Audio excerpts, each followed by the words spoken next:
ഹൈഡ്രജന്റെ 2 തന്മാത്രയും ഓക്സിജന്റെ 1 തന്മാത്രയും തമ്മിൽ കൂടിച്ചേരുമ്പോൾ ജലമുണ്ടാകും. ഹൈഡ്രജന്റെ ജോലി എന്താ? ഹൈഡ്രജന്റെ ജോലി എന്താ? കത്താൻ കത്തുക.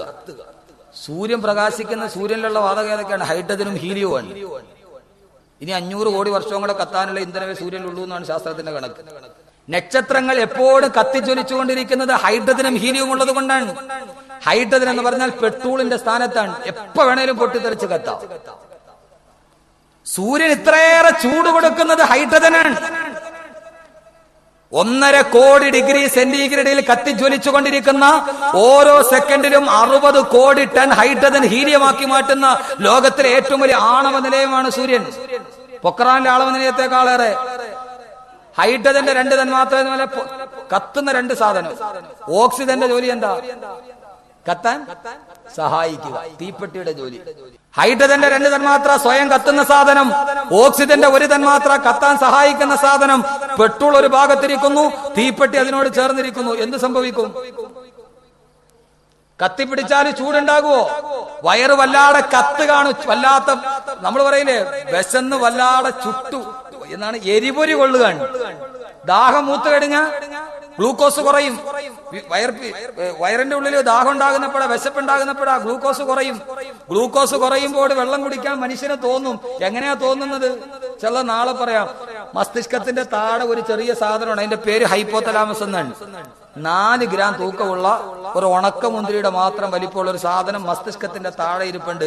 അതാണ് വെള്ളം കുടിക്കാൻ നേരത്ത് ദാഹം തോന്നിപ്പിക്കുന്നതും ഊഷ്മാവ് വർദ്ധിപ്പിക്കുന്നതും ശരീരത്തിന് ചൂട് കൂടുമ്പോൾ തണുക്കാൻ വേണ്ടി ശരീരത്തോട് പറയുന്ന റിമോട്ട് കൺട്രോളാണ്. ഈ തലച്ചോറിന്റെ താഴെയാണ്, അപ്പർ സെറിബ്രത്തിന്റെ താഴെയാണ് അല്ലാതെ വെച്ചിരിക്കുന്നത്. 4 ഗ്രാം തൂക്കമുള്ള ഒരു ഉണക്കമുന്തിരിയുടെ വലിപ്പമുള്ള നമ്മുടെ റിമോട്ടിന് 100 ചാനലുള്ള ടിവിയുടെ റിമോട്ട് മാറ്റം നമുക്ക് എത്ര വേണം? അള്ളാടെ റിമോട്ടിനെ കുറിച്ച് പഠിക്കാൻ എന്റെ പ്രിയപ്പെട്ട സഹോദരിമാർ. അപ്പോ ഞാൻ പറഞ്ഞത്, വയറ് വല്ലാതെ ചൂടായി നിൽക്കുകയാണ്. ഒരു തുള്ളി വെള്ളം കുടിക്കാൻ വേണ്ടി പരവശനായി വല്ലാതെ വയറ് വല്ലാതെ ചൂടാവുകയാണ്. അല്ലാഹുവേ, ഒരു തുള്ളി വെള്ളം കിട്ടിയിരുന്നെങ്കിൽ, വയറിന്റെ ചൂടൊന്ന് ശമിച്ചിരുന്നെങ്കിൽ. ആ സമയത്ത് അല്ലാഹു പറയുന്നു, നിനക്ക് കുടിക്കാൻ ഞാൻ തരുന്നത് എന്തെന്നറിയുമോ?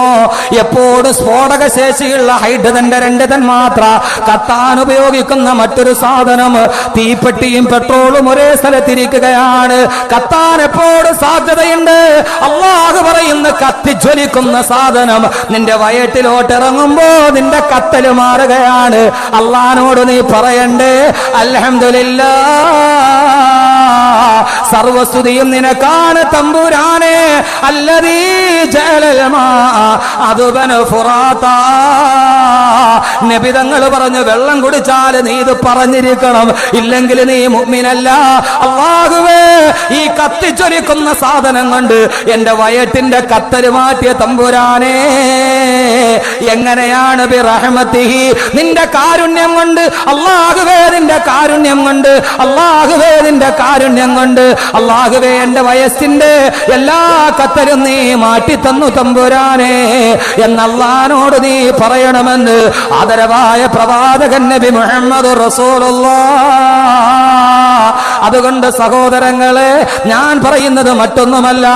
നീ തുമ്മിയാൽ അൽഹംദുലില്ലാ പറയണം, നീ വെള്ളം കുടിച്ചാൽ അൽഹംദുലില്ലാ പറയണം. വേണ്ട, മഴത്തുള്ളി പെയ്യുന്നത് കാണുമ്പോ അല്ലാഹുവോട് നീ പറയണം അൽഹംദുലില്ലാ. അല്ലാഹ് പറയുന്ന ഖുർആന്റെ ഒരു ആയത്ത് കേൾക്കുക. ലൂത്ത് നബി അലൈഹിസ്സലാത്തു വസ്സലാമിന്റെ ജനതയെ നശിപ്പിച്ച കാര്യം പറഞ്ഞിട്ട് അല്ലാഹ് പറയുകയാണ്, വഅംദറനാ അലൈഹിം മതറാ. ലൂത്ത് നബിയുടെ സമൂഹത്തെ ആകാശത്ത് നിന്നും മഴ പെയ്യിപ്പിച്ചിട്ടാണ് ഞാൻ തകർത്ത് കളഞ്ഞത്. ഫസാഅ മതറുൽ മുൻദരീർ.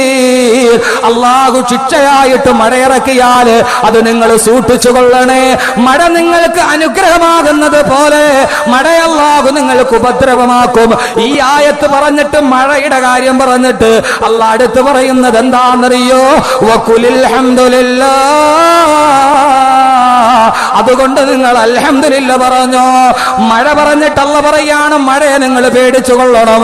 എന്നിട്ടല്ല അടുത്ത ആയത്തിൽ പറയുന്നു അതുകൊണ്ട് അൽഹംദുലില്ലാ പറയണേ. കാരണം എന്താണെന്നറിയോ? മഴയെ കുറിച്ച് നിങ്ങൾ ചിന്തിച്ചിട്ടുണ്ടോ? ഈ ഭൂമിയിൽ നിന്ന് ഏറ്റവും അകലെ നിൽക്കുന്ന മേഘജാലകങ്ങൾ 10,080 കിലോമീറ്റർ ദൂരെയാണ് നിൽക്കുന്നത്.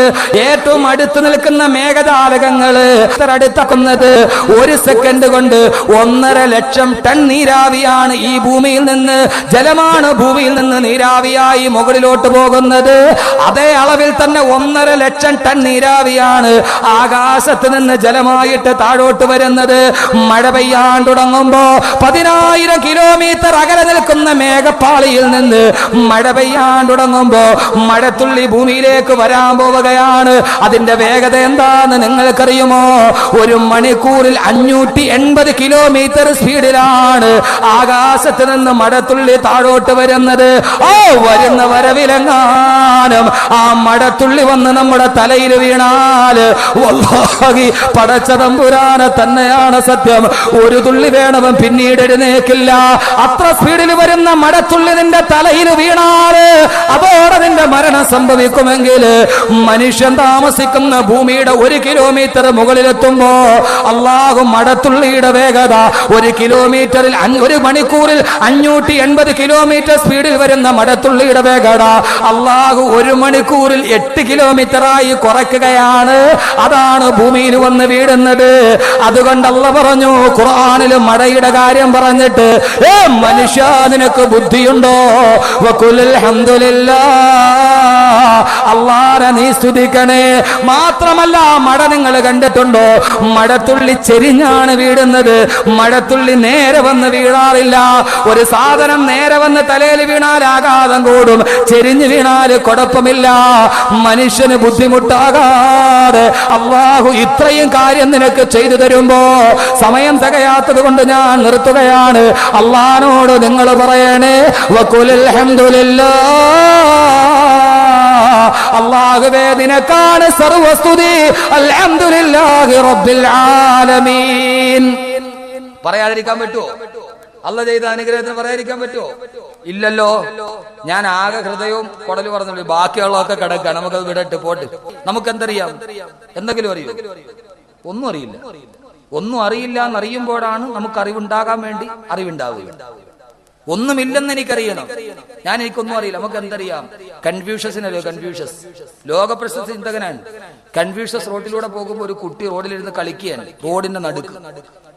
അപ്പം ചുട്ട് കളിക്കുന്നു. കൺഫ്യൂസ് വെച്ച്, മോനെ നീ വാഹനങ്ങളും ആളുകളും പോകുന്ന റോഡിൽ വെച്ച് അപ്പം ചുട്ട് കളിച്ചാല് ഈ വാഹനം വന്ന് നിന്റെ തലയിൽ കൂടെ കയറി പോവില്ലേ? നീ മാറിയെന്ന് കളിക്ക്. ആ കുട്ടി പറഞ്ഞു, പിന്നെ ഞാൻ വിവരമില്ലാത്തൊരു കൊച്ചുകുട്ടിയാണ്. ഈ വണ്ടിയിൽ വരുന്നവന്മാരെല്ലാം വിവരമുള്ളവന്മാരല്ലേ, ഞാനൊരു വിവരമില്ലാത്ത കൊച്ചുകുട്ടി നടുക്കിരുന്നവൻ അവരെന്റെ തലയിൽ കൂടെ അവര് മാറിപ്പോയിക്കൂടെ? കുട്ടിയുടെ ചോദ്യം. പിള്ളേർ അങ്ങനെ ചോദിക്കുള്ളൂ. എന്റെ ഉമ്മാനെ വാപ്പാക്ക് കിട്ടാക്കി വാപ്പാടെ ഉമ്മാനെ എനിക്കും കിട്ടാന്ന് പറയുന്ന പിള്ളേരാണ് ഇപ്പോൾ ഉള്ള പിള്ളേർ. ഒരു കുട്ടി പറഞ്ഞാണ് മസാല, എന്റെ ഉമ്മാനെ വാപ്പാക്ക് കിട്ടാക്കി വാപ്പാടെ ഉമ്മാനെ എനിക്കും കിട്ടാം. കുട്ടി പറഞ്ഞു, നിങ്ങൾ മാറിപ്പോയി കൂടെ അവർക്ക്. ഈ കൺഫ്യൂഷൻ ഈ കുട്ടി വലിയ ഇഷ്ടപ്പെട്ടു. അയാൾ പറഞ്ഞു, നീ എന്റെ കൂടെ വന്ന് എനിക്ക് നല്ല കാര്യങ്ങൾ പഠിപ്പിച്ചു, നല്ല അറിവ് പഠിപ്പിച്ചു തരാം. അങ്ങനെ ആ കുട്ടിയെ പിടിച്ചുകൊണ്ട് കൺഫ്യൂഷ്യസ്, ലോക പ്രശസ്ത ചിന്തകൻ, ഒരു മതം ഉണ്ടാക്കിയ ആളാണ് കൺഫ്യൂഷ്യസ് മതം. നടത്തിക്കൊണ്ടുപോയി. പോയ വഴിക്ക് സമർത്ഥനായ കുട്ടി, നിങ്ങൾ എന്നെ ഒത്തിരി കാര്യം പഠിപ്പിച്ചു തരാന്ന് പറഞ്ഞില്ല. അതെ, ഞാൻ ചില സംശയങ്ങളുണ്ട്, ചോദിക്കട്ടെ? കൺഫ്യൂഷ്യസ് ചോദിച്ചോളൂ. അപ്പൊ ഈ കുട്ടി ചോദിച്ചു, മാമ ഈ ആകാശത്ത് എത്ര നക്ഷത്രം ഉണ്ടെന്നൊന്ന് പറഞ്ഞുതരാവോ? കൺഫ്യൂഷ്യസ് ആകെ വലിയ കൺഫ്യൂഷ്യസിലായി. നീ വേറെ വല്ലതും ചോദിക്ക്, ഈ സമുദ്രത്തിൽ എത്ര തിരമാല വരുന്നെന്ന് പറയാം ഒരു ദിവസം? കൺഫ്യൂസ്. ഇതിപ്പോ വേലി കിടന്ന പാമ്പിനെടുത്ത് തോളി വെച്ച മാതിരിയായില്ല, ഇപ്പൊ എന്താ ചെയ്യണേ? അപ്പോ പറഞ്ഞു, മോനെ നീ വേറെ ഈ ഭൂമിയിൽ എത്ര മണൽത്തരി ഉണ്ടെന്ന് പറയാവോ? കൺഫ്യൂഷ്യസിന് ദേഷ്യമായി. കൺഫ്യൂസ്, മോനെ നീ ചുമ്മാ ഈ ആകാശത്തും ഭൂമിയിലും കടലിലും കിടക്കുന്ന കാര്യം ചോദിക്കാതെ നമ്മുടെ കൺമുമ്പിൽ കാണുന്ന കാര്യം ചോദിക്കും. നമ്മുടെ കൺമുമ്പിൽ ഇപ്പൊ കാണുന്ന കാര്യം ചോദിക്കാതെ ഞാൻ പറഞ്ഞു.